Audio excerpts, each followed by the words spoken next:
మొన్న over fish కనిపించగానే అదే లెవియథన్ అని ప్రజలు హడావిడి చేశారు. సరే అనుకుంటే మిగతా 2 కూడా వచ్చేశాయా అన్నది కూడా తెలియాలి. లెవియథన్ ఎక్కడో సముద్ర అంతర్భాగంలో ఉంటుందని, ఉపరితలానికి రావడం అన్నది చెడు జరుగుతుందనడానికి ఒక సంకేతమని చెప్పుకున్నారు. అది మీకు తెలుసు. మన యూదుల పురాణాలను పరిశీలిస్తే సృష్టి ఆదిలో భగవంతుడు 3 జీవుల్ని పుట్టించాడు. ఒక భారీ జీవి ఒక నదిలోని నీళ్లని అమాంతంగా మింగేయగలదు. అంటే ఒకే గుక్కలో తాగేస్తుందట.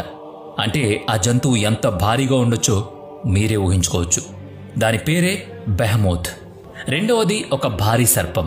దానికి గాని కోపం వస్తే సముద్రాన్ని ఒక్క చరుపు చరుస్తుందట. దాంతో సముద్రమే అల్లకల్లోలం అవుతుందట. దాన్ని లెవియథన్ అంటారు. మూడవ జీవి భారీ పక్షి.